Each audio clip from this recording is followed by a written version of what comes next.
Good evening and welcome to the Sports Locker. On tonight's episode, summer sports, and what a start to the summer it's been for them. Record numbers since week one, and for the first time taking place across 3 different venues. Helping me discuss all about the summer sports program is Matt Ryuk, Head of Sports Development at the GSLA, Emma Torres, Leader in Charge, and Erin Byrne, Just Leader. Guys, thank you very much. Matt, let's take you back to week one, and what a controlled chaos, what a hectic start to day one, wasn't it? Yes, it usually is. Day one, we try to get through the lion's share of inscriptions by encouraging people to sign up online.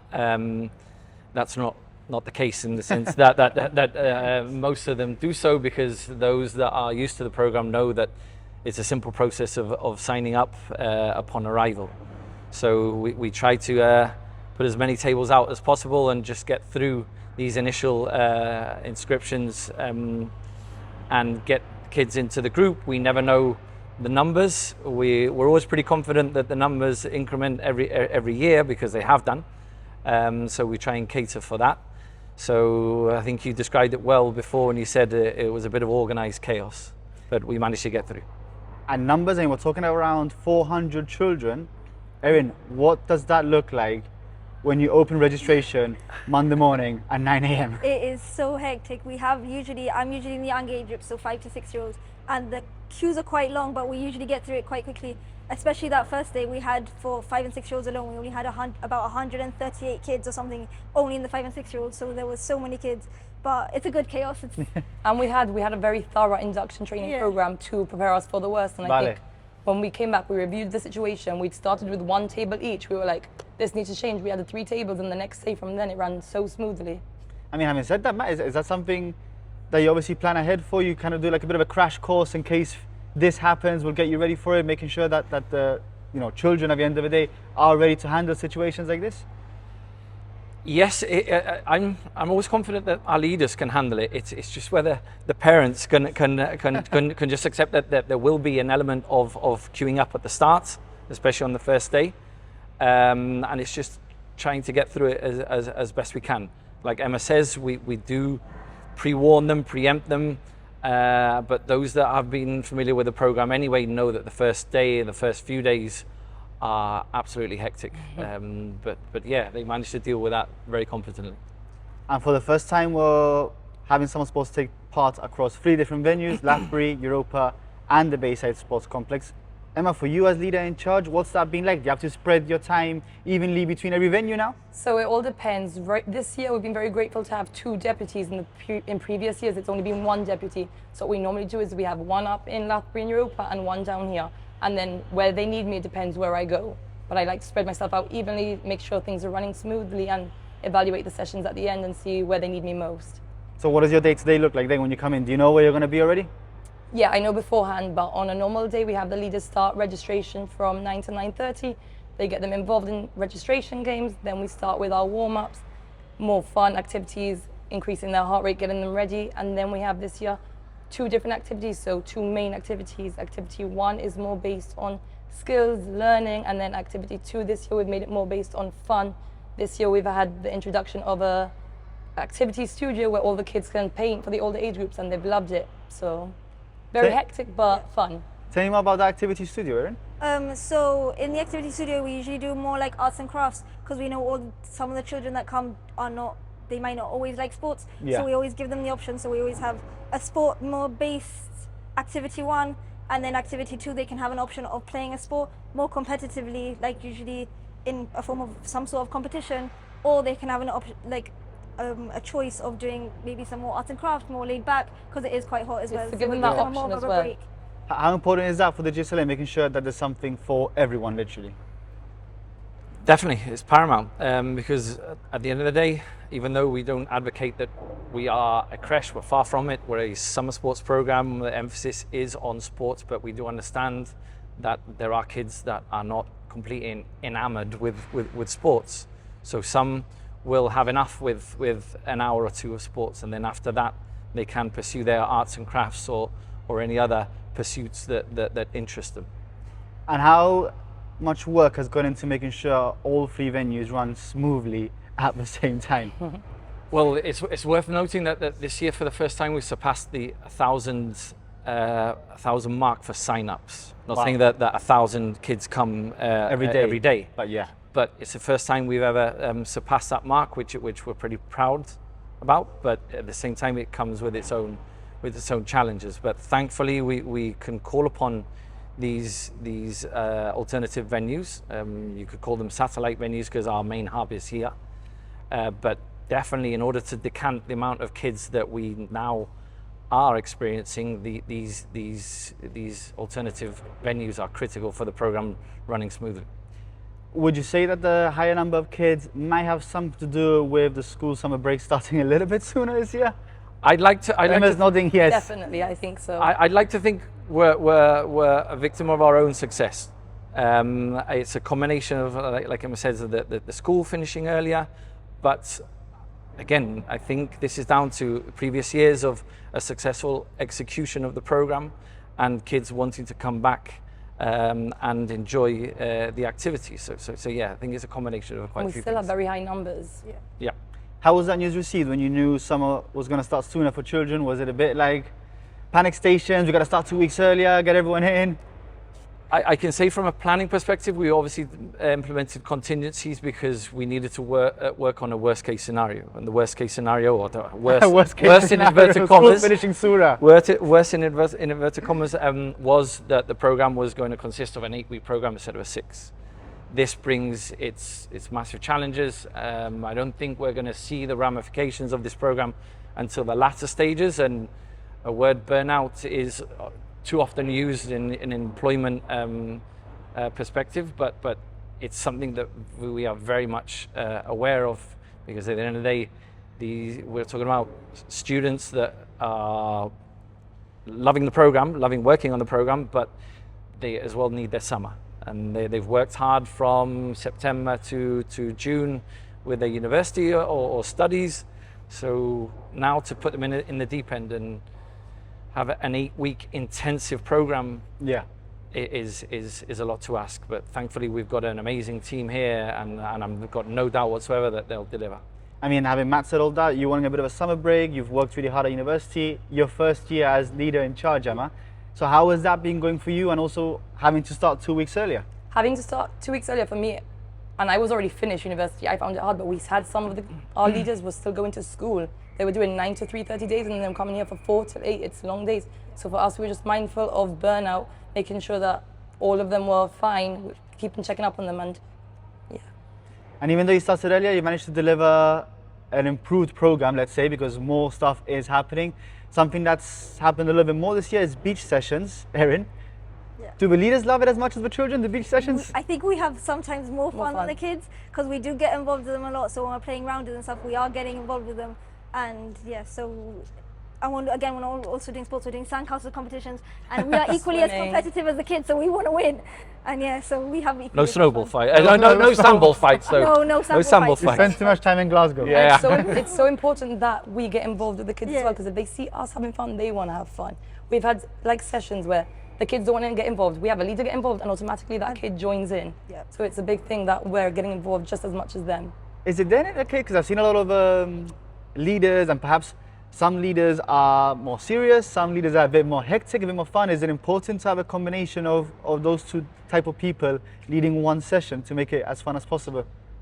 I think so, yeah. We always have the most serious ones, the more fun ones, but it's that balance that we need to deliver the best sessions. Definitely. It's like Emma says, like, especially at the recruitment stage, I sat in on the interviews, and I think it's important for a team to have a balance.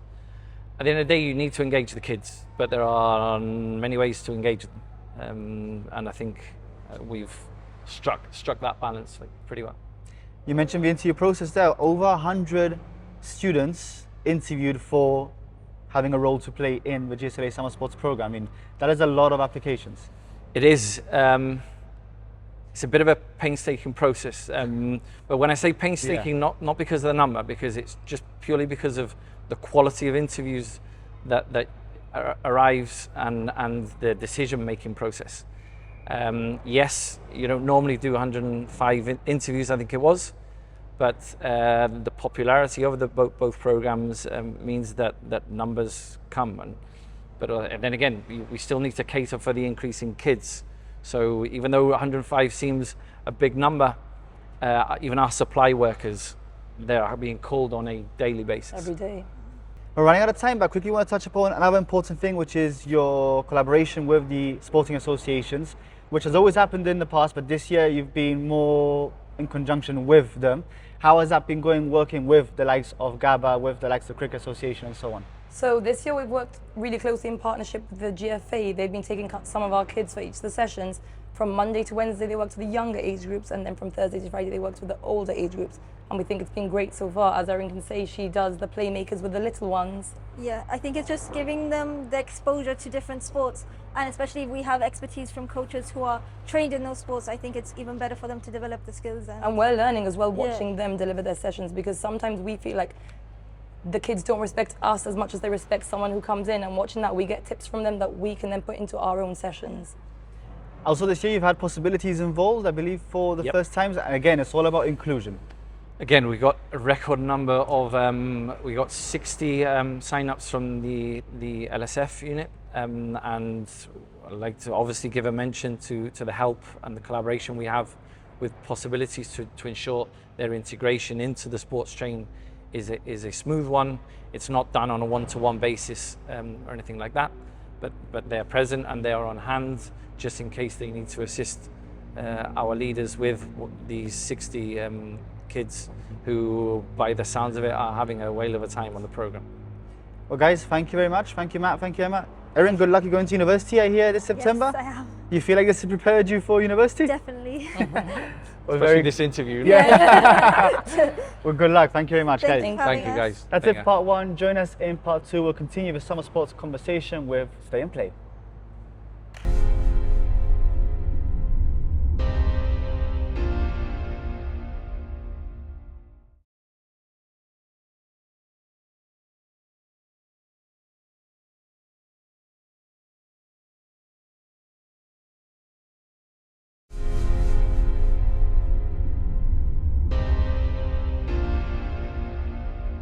Welcome back to the Sports Locker. We're talking summer sports, and now moving the conversation on to Stay and Play. We've got Sean Collado, Inclusion Officer, and welcomed as well by Janella Johnson, Leader in Charge, and May Wilkie, Deputy Leader in Charge. Guys, thank you very much for coming along. We've had sports training part one. Tell us a bit about Stay and Play, Sean.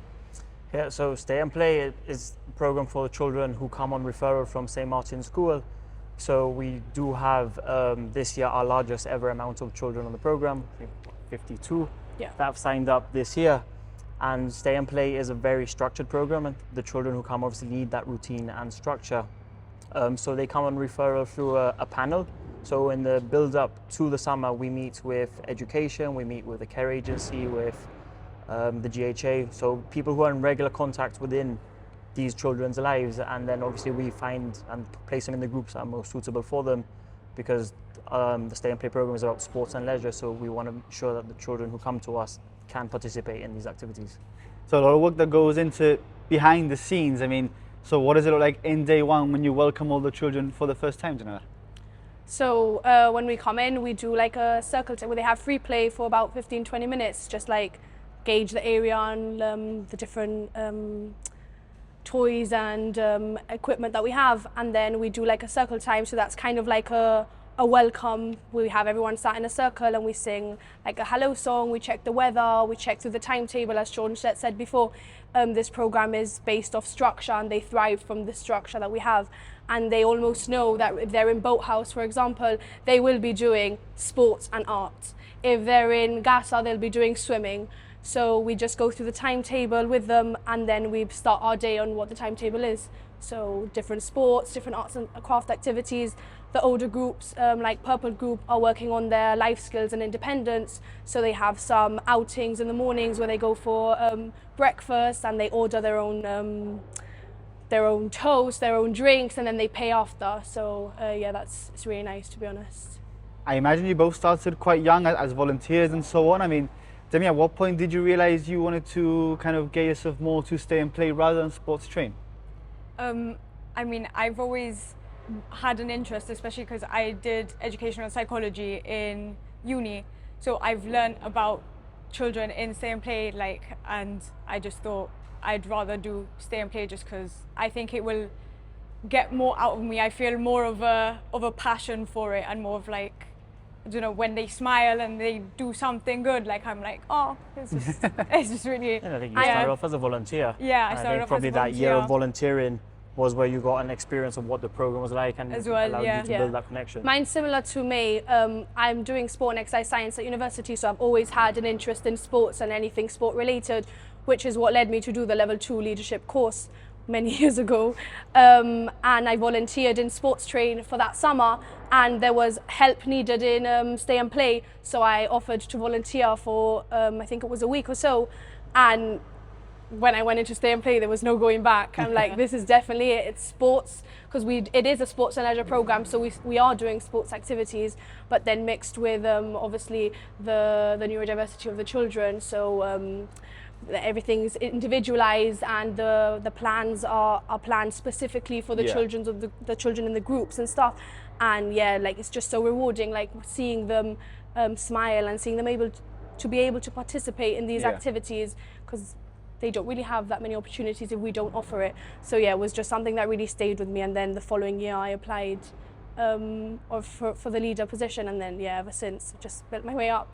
Just a snowball. Yeah, you just snowballed the ladder. into where you are now. Yeah. Yeah. I mean, you were talking off camera about how, because of your time in stay and play, you are now going to pursue a career in teaching children. Yeah, of course. So as I said before, I've always been interested in sports. So I'm doing a sport and exercise science course, but I was followed by a PGC when I finish in special needs. So hopefully And I think become that's quite a common. We have teacher. quite a few people who've come onto the program, and some who've actually changed their degrees because they've actually realized that the passion that they have for working with these children and the difference that they can make, that it steered their degree completely away from what they originally intended to do, which I think is something that, from a sports development point of view, is the side of the program that I think many people don't see. Yeah. Because I think they see the program is just about the kids, but for us it's about the staff as well, because we realize that we have probably around 200 staff when you factor in the volunteers and that, who are from the ages of the volunteers start at the age of 14 all the way up to early 20s. So we realize that we have a lot of our youth in our care throughout this time, so we want to use the opportunity to help them progress with their careers, and I think that we've done that quite a few times now. Yeah. And mate, your degree was quite useful in terms of helping you stay and play. I mean, did you feel like every time you came back, you came with a larger skill set to help you stay and play? Yeah, definitely. Everything that I learned throughout my 3 years of uni, I've somehow brought back.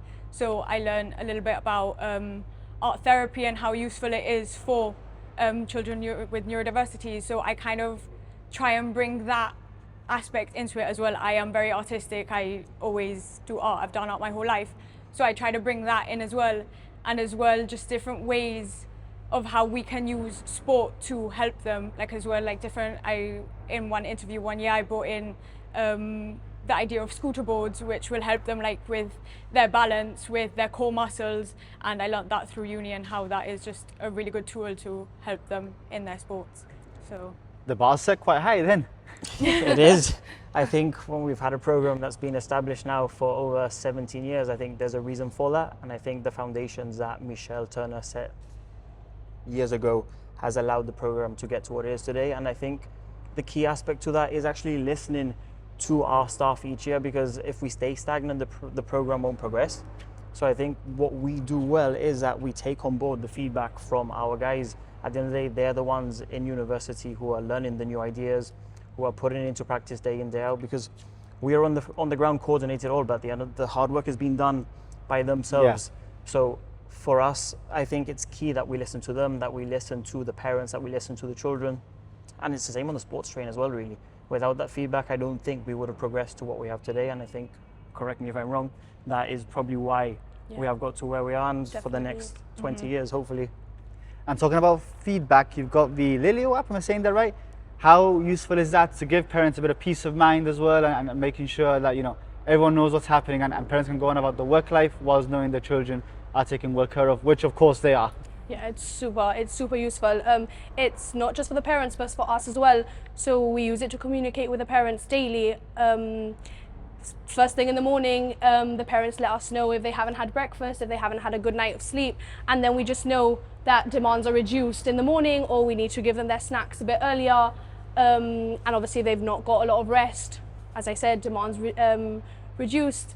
And then when they leave after at 12:30, we have an evaluation with the leaders, followed by an evaluation with the deputies, where we basically update the parents on what's gone on, what activities they've done, what maybe they haven't enjoyed so much, or what they have enjoyed, what they've eaten, how their mood has been like, and that's vital for their parents to continue the day after stay and play, because it's just till 12:30, they have the whole day ahead, so they need to know how their morning has gone in order to plan and help the child for the rest of the day. I imagine then, I mean, for perhaps that child that has come in and hasn't slept well or hasn't eaten breakfast, maybe is feeling a bit cranky, how do you build a bond with a child that perhaps has come in day one to where we are now 5 weeks in? I mean, how does that bond look like and how does it start to take shape?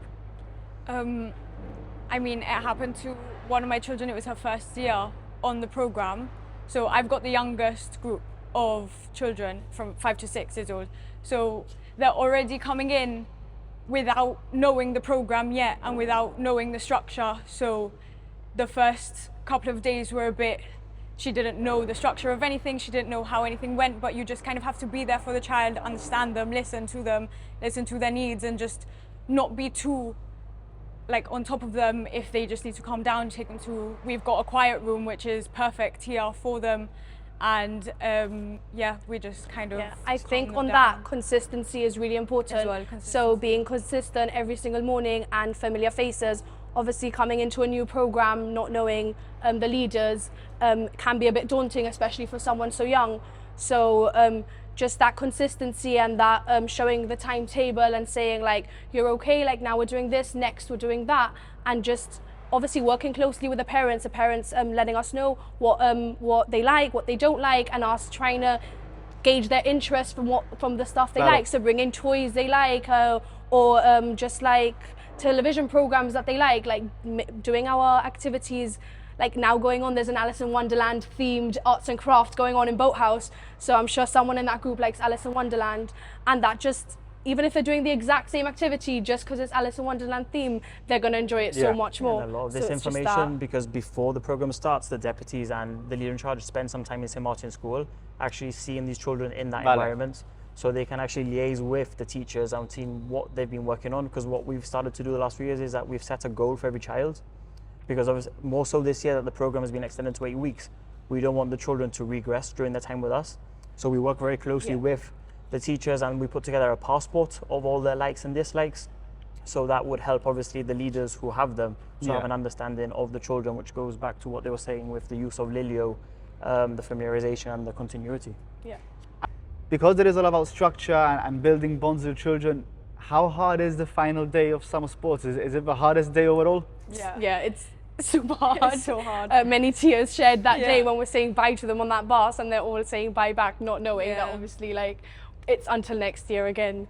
I think the tears show the work that they put in, because I think often they don't realize the job that they're doing, because they're day in, day out just focusing all their energy on the child, that it doesn't really hit them until that last day when they see the children leave, thinking, wow, I've made a difference in this child's life over the last 8 weeks. Yeah, definitely, for sure. Yeah. So if there was anything to encourage someone to join Stay and Play, it would be that for sure, wouldn't it? 100%. Like it might sound a bit scary, a bit like, oh my God, can I do it? Am I capable? We have an amazing team who support us all the way, and just like it's like almost like a second family that we build. Like our leaders, there's like people that I'm friends with that I was never friends with before I joined this. And that bond that you create with the kids is literally like everything. Yeah, it like, keeps you going throughout the summer. 100%. You come in tired, but you're like, I'm seeing them again, and like you just do it all over again. Just finally, last question, Son. Where would you like, or how would you like to see Stay and Play develop in the coming years? I think the Stay and Play program is come a long way. I think COVID was a big turning point for us, in where we broke down into 5 different venues and we provided more of a structured program for it. So I think I would like to see that continue. I think in terms of the sports aspects as well, we've come a long way in being more structured and providing a variety 100%. of it. And I think it's key for these children, because they don't get these opportunities outside of school. So going forward, I think the program needs to remain a sport and leisure program, so that the children can actually use that as a pathway into Special Olympics, which is what we've tried to achieve the past few years. And I think we have sort of had some successful cases with them. Brilliant. And continue working really close with Sports Train, and the integration that's going on between Sports Train and Stay and Play is amazing. Yeah. Well, guys, thank you very much for that. Thank And you. best of Thank luck you. for the next few weeks. I'm sure it'll be perfect, eventful, and a bit of controlled chaos. No? Yeah. Looking forward to that water day. 100%. Yeah. Looking forward to that water day. Well, that's it for this week's Sports Locker. Thank you to all of my guests. Summer sports continues. A few more weeks to go, and we're all shaping up for that big water day at the end of it. Thanks for joining us. Good night.